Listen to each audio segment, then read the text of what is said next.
Et bonjour à tous, c'est Germain de Webax. J'espère que vous avez la forme aujourd'hui. En tout cas, on va se voir pour un sujet très sensible. Un sujet qui fait peur, un sujet qui m'a même carrément inquiété. Écoutez bien ce mot, inquiété. Depuis quand je suis inquiet, hein? Ça remonte à longtemps, ça.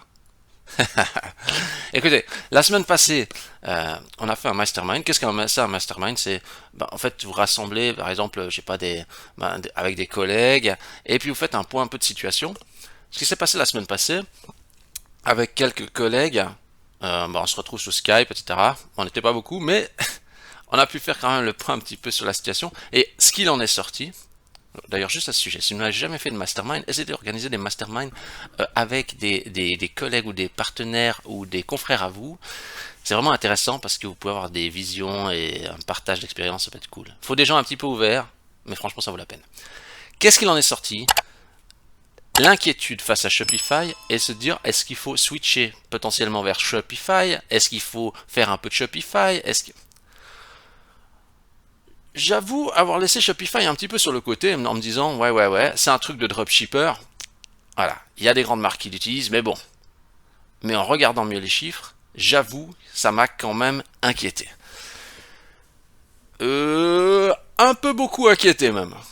Si bien que pour finir, je suis devenu boulimique de l'information, j'ai rassemblé un max d'infos sur Shopify, j'ai commencé à analyser tout ce qui était possible et imaginable pour arriver à une conclusion que vous attendez avec impatience, j'imagine.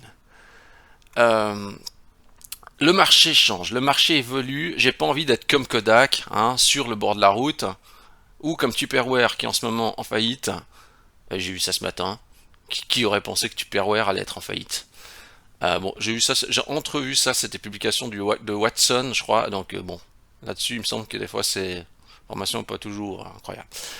Mais quoi qu'il en soit, on veut pas être en rade, on veut pas être la cinquième roue du carrosse, alors ne nous opposons pas au progrès. Donc j'ai pesé tout ça, et je me suis dit, est-ce que Shopify c'est le futur? Et c'est ce qu'on va voir ensemble. J'aimais quand j'ai cet air sérieux et inquiétant. Bon, on n'est pas dans le train fantôme, on n'est pas encore dans les caves de la famille Adams, mais ça va venir, ça va venir. C'est parti, on y va, go. Allez, euh, première chose que je vais vous montrer, c'est Google Trends. Google Trends, avec ma voix sérieuse et inquiétante, Google Trends. Quand on tape PrestaShop, Google Trends permet de suivre un peu l'évolution, donc je vais mettre dans tous les pays, je vais mettre sur 2004 à ce jour, ok. Bon, on a envie de dire déjà, ok, il y a un peu moins la tendance. Bon, ok. On va mettre encore WooCommerce en parallèle. WooCommerce, ça a l'air d'être un peu plus stabilisé, hein. Mais WooCommerce, n'oublions pas. Extension de WordPress, WordPress CMS numéro 1 dans le monde. Magento. Magento qui est une référence, hein. Magento et PrestaShop suivent un peu la même courbe. WooCommerce, moins il est plus plat. Shopify. Je crois que là, on a le droit de dire maman au secours, hein. Maman au secours. Mais, il a largué tout le monde. Il a largué tout le monde. Ciao les losers, restez là-bas les losers, moi je grimpe. C'est vraiment ça. Euh, bon,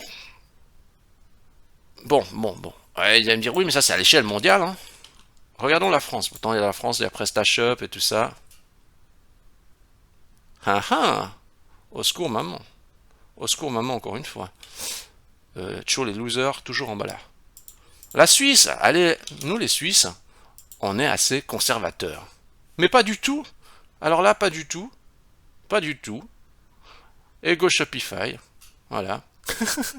Voilà. Tous sur Shopify. On aime trop Shopify, vive Shopify. Voilà. Par contre, on voit que les courbes pour les autres outils sont un peu similaires. Bon, bah. Voilà. Magento et PrestaShop suivent un peu la même courbe. courbe un peu descendre. Si je l'enlève quand même Shopify, je vais regarder peut-être... je vais regarder sur les 12 derniers mois. Clairement, il est au-dessus. Vous voyez, il y a un fossé, quoi. Puis si je l'enlève, Shopify, ouais. Bon, Magento et PrestaShop ont l'air de tabler un peu dans le même... J'enlève ça au commerce. Boum. Ouais.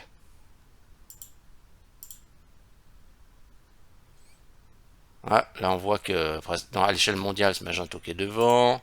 Et à l'échelle de la France, bon, logiquement, le bleu devrait être dessus. Ouais, bon, logique, quoi. Ok. Et donc maintenant, la question se pose, c'est que quand on voit ça, on se dit, bon, alors il faut basculer vers Shopify, quoi. Sinon, on va être un loser pour finir, quoi. C'est pas possible. J'ai pris StoreLead. StoreLead qui permet de savoir un petit peu comment est réparti le marché et quel domaine est sur quelle plateforme, etc. Donc vous voyez à l'échelle mondiale. À l'échelle du monde, de tout, Shopify, il y a 2 millions, il y a 2 800 000 boutiques. Enfin, ça shop, il y en a 200 000. Bon. Déjà, vous voyez ça, vous dites, ah ouais, le marché des Shopify, il est gigantesque. C'est rassurant pour vous parce que si vous voulez, plus il y a de Shopify, plus ça veut dire qu'il y a de plugins, plus de gens l'utilisent, plus c'est facile à prendre en main, plus c'est voilà. Je preste à shop 200 000. Bon. Euh, bon, moi ce que j'ai fait, on va pas faire une analyse de toutes les données, etc. Moi j'ai regardé un petit peu plus rapidement, j'ai regardé un peu ce qui m'intéressait. J'avoue, j'ai regardé un petit peu et je dis bon allez, comme il y a des Français qui regardent, on va juste prendre quand même, hein, bien sûr, la France. Hein. La France, vous voyez, ouais, 28 000 PrestaShop, 86 000 Shopify. Ouais, c'est énorme. Hein. France, je vais prendre la Suisse. Bon, la Suisse, encore, il faut se méfier parce qu'il peut y avoir encore une différence selon la région et la langue. Donc, je vais prendre la Suisse. Donc, vous voyez, la Suisse, en général, il y a 2900 PrestaShop, 20 000 Shopify. Regardez les gaps. Hein. Donc, comme je vois ça, je me dis, ok, personnellement, je me dis, moi, je me tape sur un marché ici, alors que le marché, vous voyez, là, où il est, quoi. Là. Ouais, ça peut peut-être vous faire peur. Vous avez peut-être des sueurs froides devant votre écran. Ouais, c'est possible, c'est possible. C'est possible. Aujourd'hui, c'est le tour en train fantôme. Voilà. Je cible encore. Je vais dire sur la partie francophone. Donc Suisse francophone. Euh, qui est le marché plutôt que qui m'intéresse. Il y a 1423 PrestaShop, 3000 Shopify. Ok. J'ai regardé un petit peu sur les Shopify, j'ai quand même filtré, j'ai dit mais c'est qui? Alors j'ai regardé un petit peu sur le rank, alors le rank ça veut tout dire, tout et n'importe quoi. Alors, tri, vous voyez, vous pouvez rank ascendant. Bah, moi quand je vois Felco, marque de sécateur très connue, qui utilise Shopify, je me dis mais comment ça se fait? Comment ça se fait que la direction a choisi ça? Je regarde, il y a, bah, là c'est une marque de bière que je connais aussi, mais même si je suis pas un grand fan de bière. En fait, en regardant un peu plus près, Germanier, là c'est René Germanier, là c'est oui, c'est dire voilà, c'est des entreprises qui ont choisi Shopify, Louisier Affineur. Ouais, alors d'ailleurs, je crois que c'est eux qui rankent le plus sur TikTok, avec les vidéos TikTok. Je sais pas, Sven Paper, je connais pas ça. Seven Paper, pardon. Et les boutiques sont bien faites, hein. Franchement, vous regardez la phase, le rendu des boutiques. Franchement, c'est très beau. Et Mister Raclette. Je vais pas me faire toutes les sites. Je suis vraiment pris au hasard. Franchement, regardez les sites, hein, ils sont bien présentés, c'est joli. Franchement, non, franchement, c'est bien fait. Les boutiques Shopify sont très belles. Franchement, c'est dit. C'est dit. Euh, et si je fais l'inverse, je veux dire, là, il est où? Il est où mon filtre? Là. Ah mince, c'est ça. J'allais dire ça, shooter le.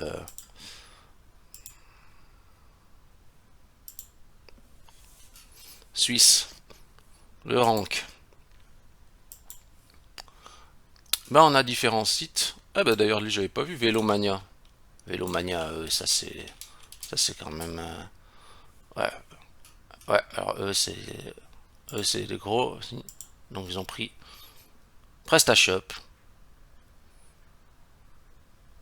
envie de fraise. J'allais dire ça doit être un truc d'accouchement ça. Là, un truc d'accouchement.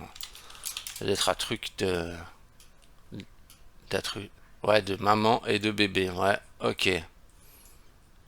Ok, je connais pas. Bon, nouveau, il y a de tout, hein. Je vois aussi des clients. Je peux mieux me rendre compte si je connais tout le monde ou pas. Et je connais beaucoup de sites hein, dans la liste, hein, clairement. Donc ça veut dire que voilà,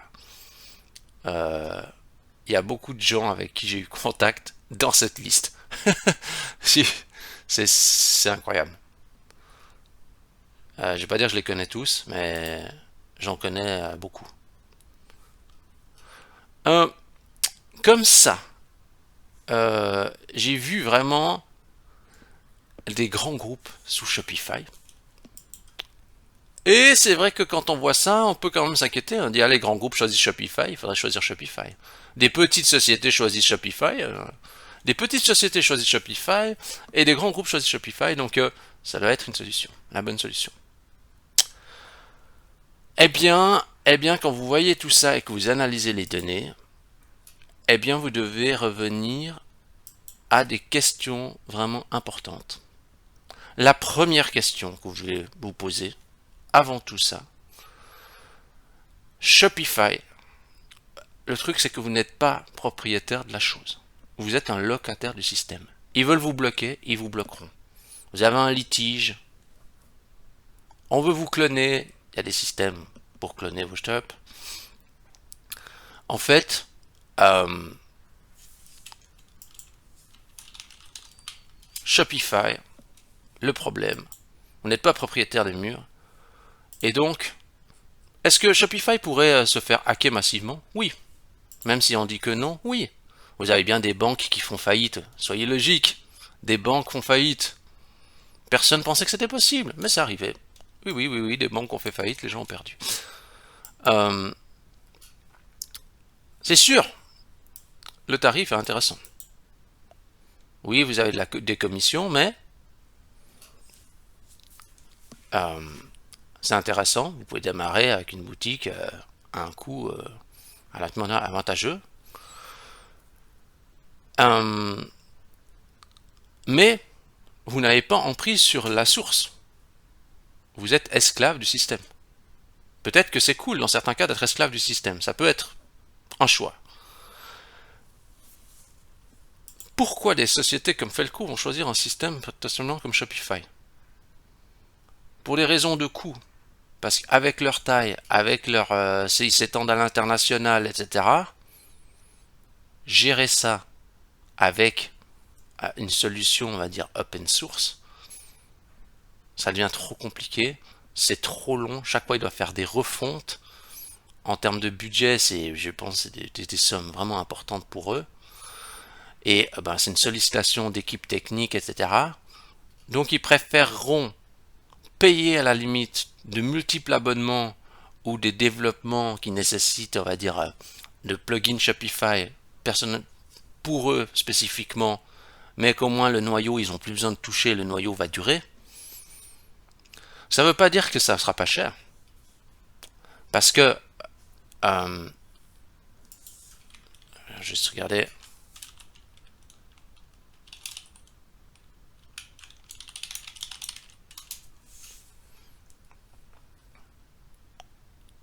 alors là, est-ce qu'on arrive à trouver. Ouais, le prix d'une boutique Shopify varie en 500 € et 200 000 euros. Vous allez dire, mais comment c'est possible 200 000 euros? C'est un t-shop qu'on crée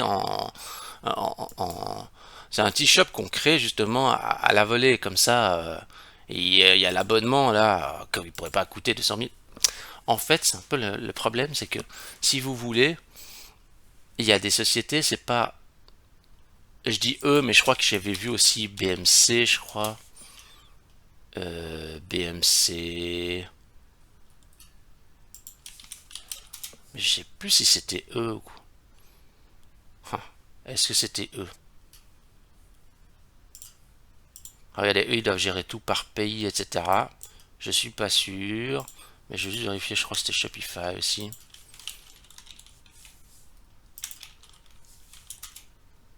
Oui, Shopify.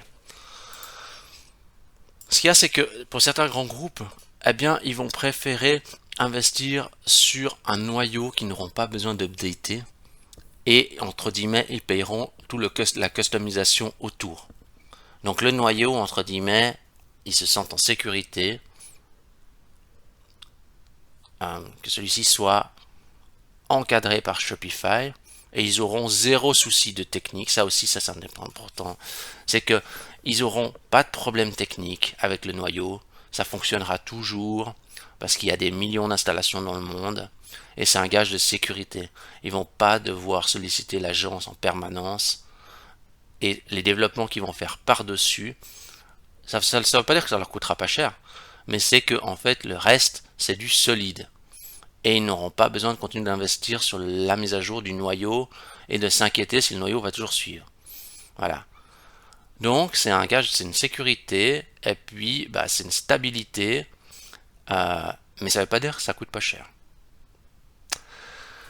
Alors, moi j'ai regardé ça et je vais vous dire objectivement, je vais vous dire, je pense que la plupart, quand il y a des shops qui sont faits avec Shopify, la plupart, je dirais, ils sont presque plus, enfin, ils sont plus beaux que PrestaShop. Parce que déjà, en standard, les templates sont très bien finalisés, ils sont très bien construits, ils sont top.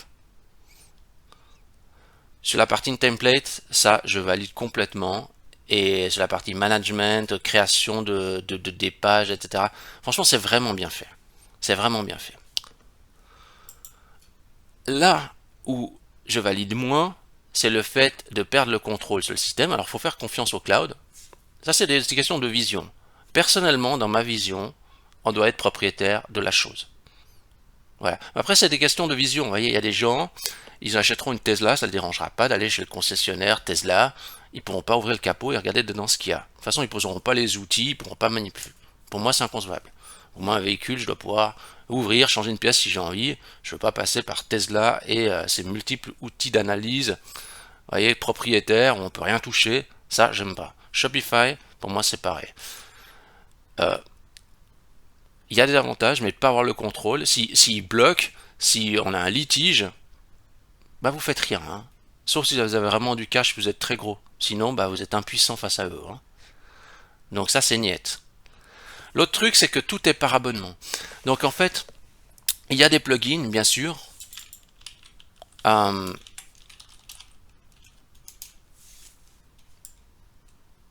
il y a des plugins. Non, mais regardez, je voulais faire de l'importation. J'ai dit, ok, il faudra qu'on fasse de l'importation.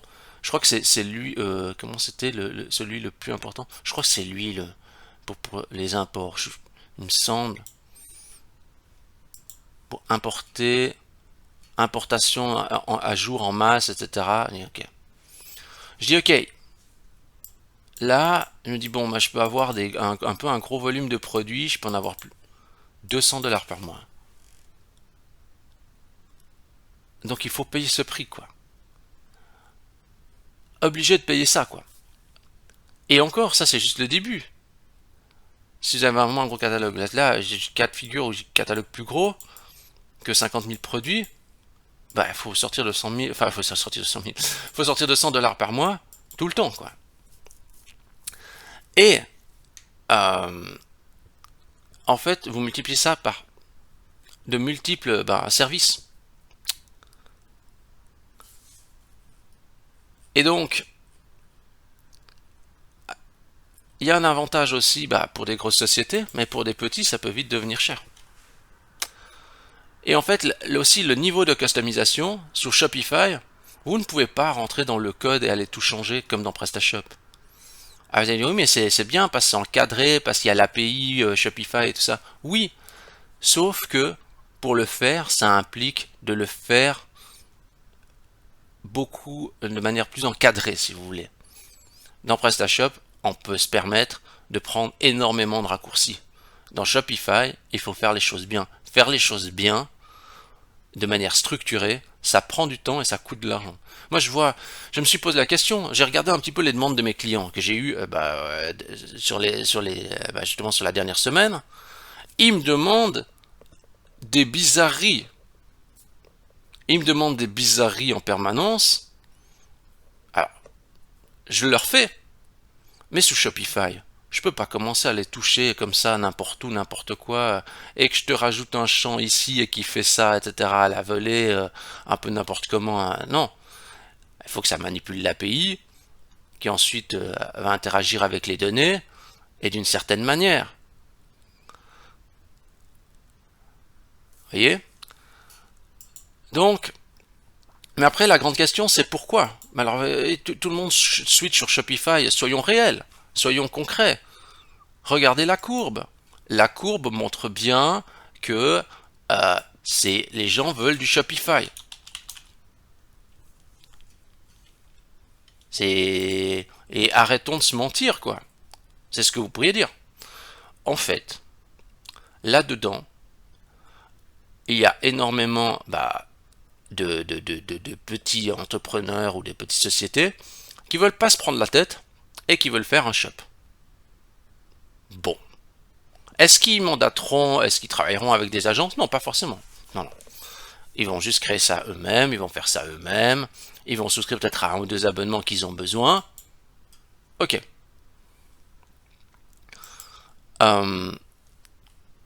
C'est un choix. Et je pense qu'ils ont raison de le faire. Pour les grands groupes, ils en ont marre. Ils en ont marre de ces séances de l'infini et qu'on te balance de la technique et que ceci et que le truc qui bug, etc. Et que les factures d'agence n'en finissent plus et que voilà, ils sont en permanence coursés par la technique et que ça leur coûte des fortunes. Ils ne veulent plus ça, les grands groupes. Ils en ont marre. En tout cas, une partie, ils en ont marre. Et donc, ma vision, c'est que ici, là-dedans, on va avoir des grands groupes, des petits, mais le moyen, la boutique moyenne ou PME qui veut quand même quelque chose, pouvoir se développer une certaine souplesse, là-dedans, dans Shopify, il ne trouvera pas forcément son compte. Plus difficilement. Tout dépend de votre capacité aussi à plier, mais moi je le vois. Alors à nouveau, ça dépend peut-être, j'ai une vision du spectre qui est peut-être limitée. Mes clients, ils ont vraiment des demandes qui sont assez différentes des unes des autres. Et oui, Shopify a standardisé la demande, mais le client ne veut pas souscrire à chaque fois un abonnement à 20$ par mois pour chaque ou à 5$ par mois pour chaque petite fonctionnalité qu'il veut.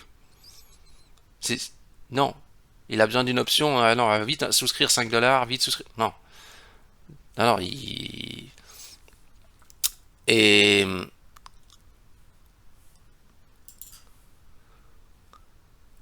donc il y a un réel besoin de customisation. Et franchement, quand je vois à la vitesse qu'on peut implémenter les changements assez personnalisés sur PrestaShop à des demandes spécifiques, sur Shopify, ça prendrait plus de temps. Ça nécessiterait une intégration beaucoup plus propre, beaucoup plus encadrée. On peut beaucoup moins improviser, clairement. Et vous ne pouvez pas commencer à dire je vais dans la base de données Shopify, j'interviens sur les tables, je fais des changements. Non, c'est verrouillé. Vous voyez ce que je veux dire? Et c'est vrai que après ça, c'est une histoire de vision aussi. Moi, je me vois mal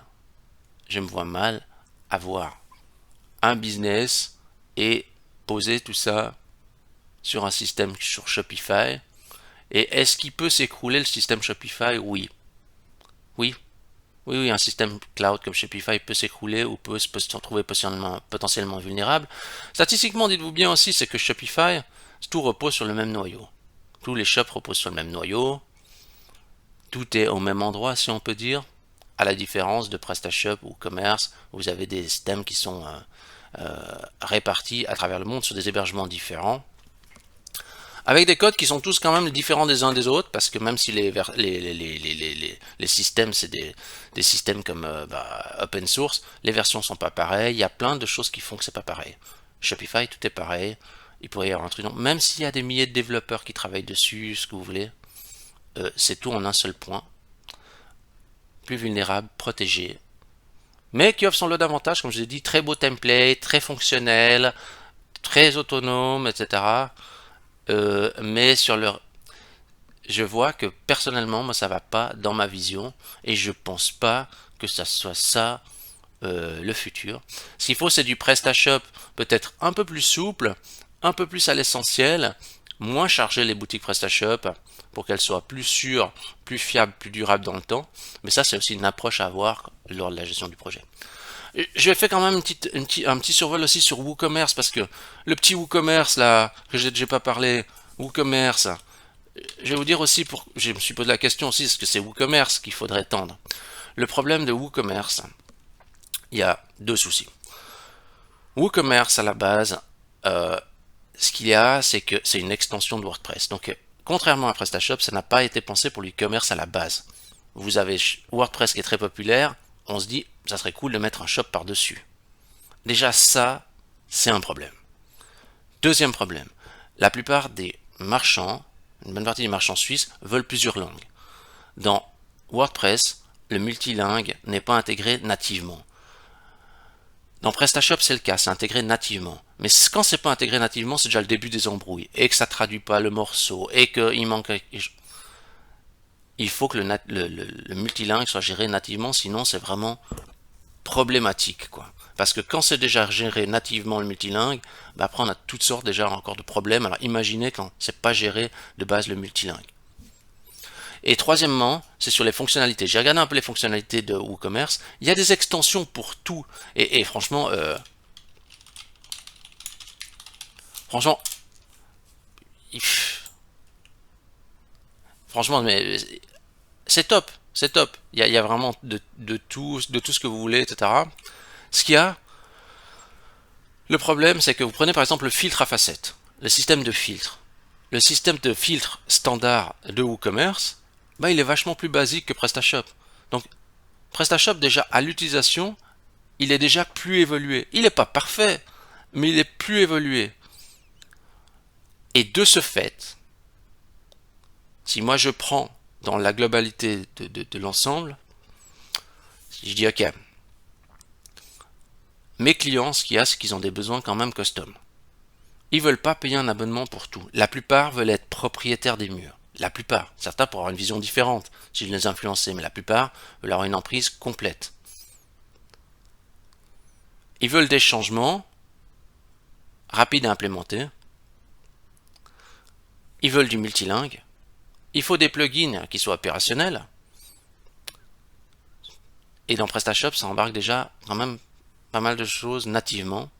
Sous commerce, j'ai l'impression que c'est un petit peu plus quand même restrictif. Mais voilà.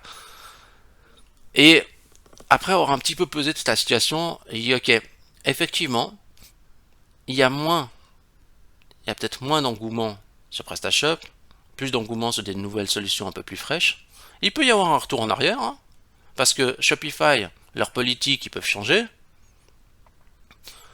Comme disait avec un collègue, ben, Shopify, ils peuvent donner des commissions aux rabatteurs et à des agences qui travaillent en collaboration avec eux, etc. Mais franchement, moi, ce genre de truc, ils peuvent changer du jour au lendemain. Puis vous êtes quoi? Vous êtes là en mode, ah ouais, tiens, non, non. Et là, j'aime bien toujours être maître à la source et gérer la chose. J'aime bien comme ça. Et la plupart de mes clients aussi, ils aiment bien ça. Mais voilà, les temps changent, le monde évolue, le e-commerce tel que je l'ai connu en 2009, il n'est plus le même. Et bah, ceux qui avaient 10 ans en 2009 ont 25 ans aujourd'hui. Ce sont des décideurs qui vont potentiellement switcher sur Shopify. Mais voilà, voilà. Et je dirais aussi, ce qui peut changer aussi, c'est que potentiellement, si on veut être concret, c'est si vous êtes une grosse agence et que bah, vous dites ok, le marché il est ici, bah, potentiellement il ne faut pas rater ce marché parce que vous devez alimenter aussi tous vos employés et tout ça. Moi, je suis une plus petite structure. PrestaShop est plus aligné avec ce que je vois, avec mon segment de marché et avec ma vision. Ça aussi, c'est important. Je veux pas faire du Shopify parce qu'il y a que forcément du Shopify parce qu'il y a la demande qui explose. Est-ce que c'est aligné avec la vision du futur? Il y a plein de systèmes dans le cloud, oui c'est vrai, et ça tout le temps à se cloudifier. Mais, mais voilà, ma vision n'est pas là. En tout cas, pour l'instant, elle n'est pas là. Peut-être, peut-être que dans 5 ans, je vous dirai c'est différent, ou peut-être ça sera plus tôt, dans 2 ans, dans 3 ans, mais en ce moment, non. Non. On est peut-être ici sur ben voilà, une nouvelle vague, mais ça ne veut pas dire pour autant qu'il faut se positionner ici. Voilà. Moi, ce qui m'intéresse aussi, c'est d'avoir vos avis, vos expériences, de peut-être poser la question, ah ouais, faut que je bascule sur Shopify, ou peut-être j'aille sur WooCommerce, ou qu'est-ce qu'elle laisse à l'avenir de PrestaShop et tout ça. Euh, N'hésitez pas à dire en commentaire ce que vous avez pensé, vos visions, m'intéresse. Si vous avez aimé cette vidéo, vous pouvez liker la vidéo, vous pouvez vous abonner à la chaîne YouTube, vous pouvez dire faire plein de choses, vous pouvez tout à coup vous savez pas quoi faire, vous cherchez Webax dans Google, ah oui je mets un avis, trop cool. Et sur ce, bah, je vous dis à la semaine prochaine, ou bah ouais, peut-être à dans 2 semaines. On verra, hein. Allez, à bientôt.